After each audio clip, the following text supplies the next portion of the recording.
Subscribe करें और bell दबाएं ताकि कोई खबर रह न जाए। फास के साथ किसी ने बुरा सलूक किया ही नहीं। ऐसे लोगों को बदहाली की अलामत नहीं करार दिया जाता, लेकिन हमारे मुल्क आ जाते हैं, हमारे मुल्क की तरफ आ जाओ तो पाकिस्तान तरफ।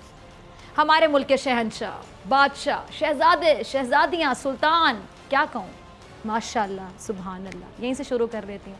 माशाल्लाह सुभान अल्लाह ऐसे हैं कि यहाँ लोग देखकर कान पकड़ लेते हैं कि अपने बच्चों को सारी ज़िंदगी घर बिठा देंगे, लेकिन अपने जो हाकिम है, अपने हाकिमों जैसा कभी नहीं बनने देंगे।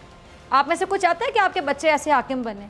दिल पे हाथ रखिए, बताइए, कोई नहीं चाहता होगा। एक शहंशाह, एक बादशाह, एक हाकिम जो 30 साल से ज़्यादा हुकूमत करता रहे, सोचें ज़रा, 3 डेकेड्स, मजाक नहीं होता, वो एक ऐसा हॉस्पिटल ना बना सके जिसमें उसे प्लेटलेट्स ही मिल जाएं अपने लिए कभी बुरा वक्त आने पर, और उनको अपनी जान हथेली पर रखकर यहाँ से भागना ना पड़े। कोई ऐसा हॉस्पिटल बना देते ना तो सिचुएशन ऐसी ना आती। वो अपने जूते सर पर रख कर ऐसे फरार हुए जैसे पहले हुए थे, और आज कहाँ पर है ज़रा ये देखिए। ये जी साइड स्क्रीन पर आप एक तस्वीर देखेंगे जो चल रही है, देखें, पहचानते होंगे इन तमाम शक्लों को। बादशाह भाई, शहंशाह, बादशाहों को, शहंशाहों को कौन नहीं पहचानता। ये मुबारक तस्वीर है जी शहंशाह आला, जमहूरियत के बादशाह, पाकिस्तान के सुल्तान, कौम के हुक्मरान जनाब हज़रत नवाज शरीफ साहब की टिंड की। जी हाँ, ये अपनी काबीना या अपने ख़ानदान कह लें, क्योंकि इनका ख़ानदान ही इनकी काबीना रहा। अभी मैंने आपको स्टार्ट में बताया कि रिश्तेदारों को नवाजने वाला हाकिम नहीं होता, इनके रिश्तेदार सरकारी ओहदेदार रहे। सोच लें ज़रा, तो पहली डेफिनेशन जो है ना उस पर पूरे नहीं उतरते, आगे क्या डिटेल में मैं जाऊँ। इनके दोस्त, इनके अहबाब, इनके हमसाए, वो गली के नुक्कर में कहते जरा नुक्कर से रहता ना, उन्होंने भी नवाजो। वो मुल्क के वज़ीर बन गए, कौम के मुस्तकबिल के बारे में प्लानिंग कर रहे थे कि मुस्तकबिल होना था फिर जब ऐसे लोगों को नवाजेंगे। तो ये बैठे हैं अपने ख़ानदान नुमा, अगर मैं कह दूँ ख़ानदान नुमा काबीना के साथ ICU में। ICU है ना, ICU, बीमार बंदा तो ICU में होगा क्योंकि शदीद बीमार हैं, चल नहीं सकते, ज़िंदगी और मौत के दरमियान बैठे हुए हैं। इनकी अज़मत को लाखों सलाम मेरे ख्याल से बनते हैं, लाखों सलाम के हालत निज़ाम में भी ये इजलास में मसरूफ़ हैं, पाकिस्तान के बारे में सोच रहे हैं और यकीनी तौर पे मुल्क और कौम के बेहतर मुस्तकबिल के लिए ही कोशिश कर रहे होंगे, यकीनी तौर पे। और ये बात हकीकी है कि पूरे पाकिस्तान में इस तर्ज का ICU आपने नहीं देखा होगा, मौजूद ही नहीं है भाई, देखा कैसे होगा। जिस तर्ज का आप इस तस्वीर में देख रहे, देखें ज़रा, दोबारा गौर कीजिए, देखा कभी?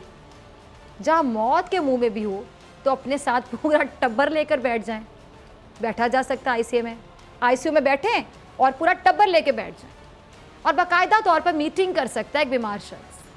इतना बीमार के याद करें जब पाकिस्तान से जाना था, कुछ मखसूस लोग इनके प्यारे जो बता रहे थे, लिख रहे थे, फरमा रहे थे कि बड़े बीमार हैं मियां साहब।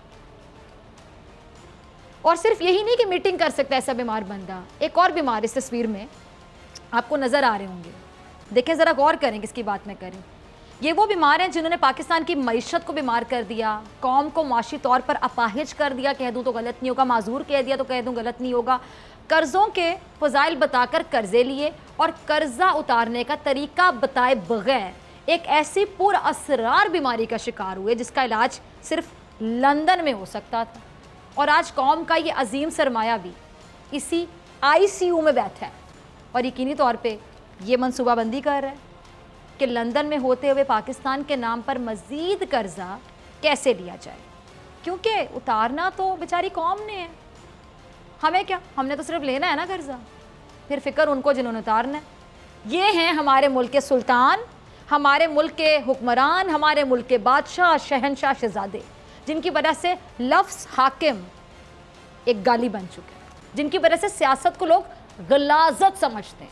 इनके अखराजात करोड़ों में रहे, ये जहाँ जाते हैं अपने लाओ लश्कर को लेकर जाते हैं, ये ढकी छुपी बात नहीं है, कोई इनकार नहीं कर सकता।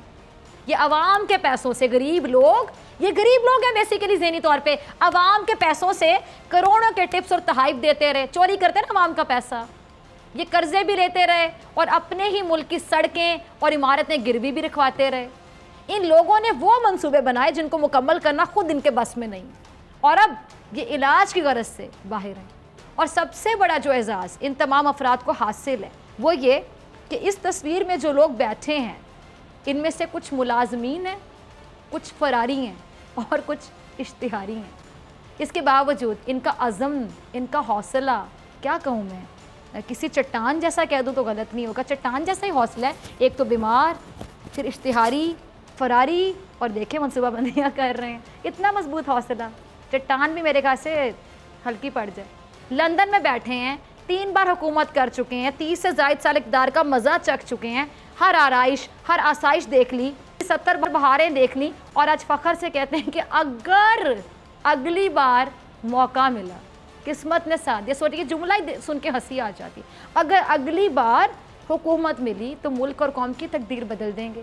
बड़े फ़ख्र से कहते हैं, हालांकि शर्मिंदा होना चाहिए बात कहते हुए, शर्म से डूब मरना चाहिए बात कहते हुए। मौका तानू नहीं मिलिया मियाँ साहब, हाले भी कहते हो मौका नहीं मिलिया।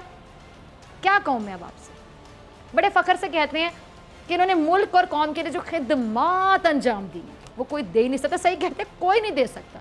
सोच समझ रखने वाला या एहसास रखने वाला या पेट्रियोटिक फीलिंग्स रखने वाला वाकई ये खिदमात नहीं दे सकता जो आप लोगों ने दी है। सही कहते हैं आप, लेकिन फ़ख्र से क्यों कहते हैं? बड़े फ़ख्र से कहते हैं कि हम वो लोग हैं जिन्होंने इस मुल्क और कौम को बहुत तरक्की दी। ज़रा देखिए तरक्की, देखें दावे।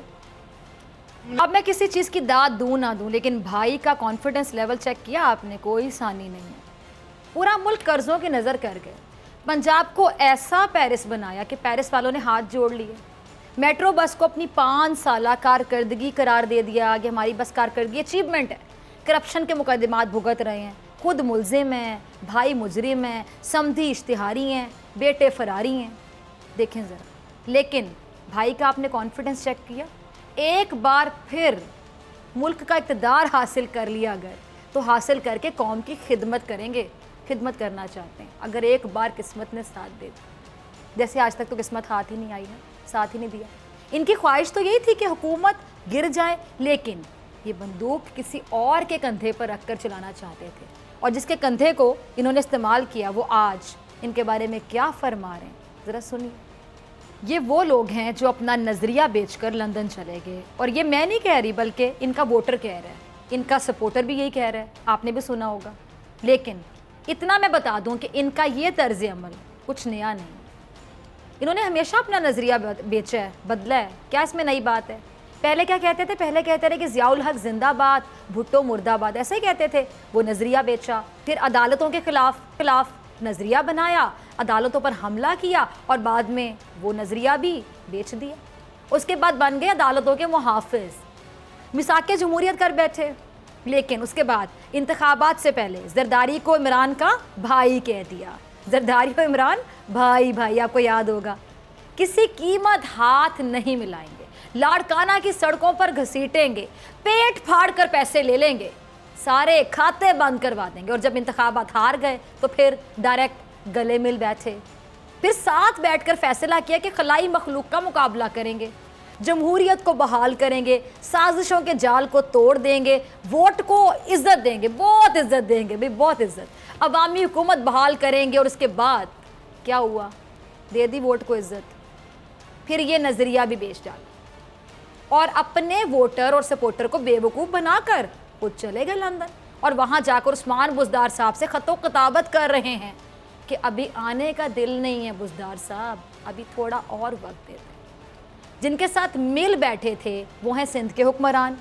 आज भी वो सिंध के हुक्मरान हैं, वो भी मैदान में निकले हुए थे कि अब की बारी, पूरे मुल्क की बारी, पूरी कौम की बारी। अभी सिंध में जमहूरियत बहाल करके पीपल्स पार्टी का मेरे ख्याल से दिल नहीं भरा कि उन्होंने पूरे मुल्क में वही जमहूरियत बहाल करने का फैसला कर लिया जो सिंध में की हुई है। चाहिए किसी को वो जमहूरियत? मैं पूरे पाकिस्तान से पूछती हूँ, सिंध वाली जमहूरियत। इनके कारनामे तो बहुत हैं, सिर्फ एक कारनामा जिन पर बार बार बात करना ज़रूरी है, वो क्या है जी? बेनज़ीर इनकम सपोर्ट प्रोग्राम जो शुरू किया गया था बहुत ही ज़्यादा गरीब और मुस्तहक अफराद के लिए। उससे फ़ायदा कौन उठा रहा था? सरकारी मुलाजमीन और ब्यूरोक्रेट्स। ये हाल है सिंध की जमहूरियत को, और ये नाफिज करना चाहते हैं पूरे पाकिस्तान में। अब हमारे माशरे में इन तमाम अफराद को क्या कह दूँ? जमहूरियत के अलमबरदार, बादशाह सलामत, शहनशाह, शहजादे, शहजादियाँ, और इनकी जो तशरीह इन्होंने की है जो मैंने आपको पूरे प्रोग्राम में बताई, इसको सुनने के बाद मेरे ख्याल से ज़्यादातर आवाम यही कहेगी जो मैं अक्सर कहती हूँ, क्या ऐसे नहीं चलेगा। मिलते हैं ब्रेक पे।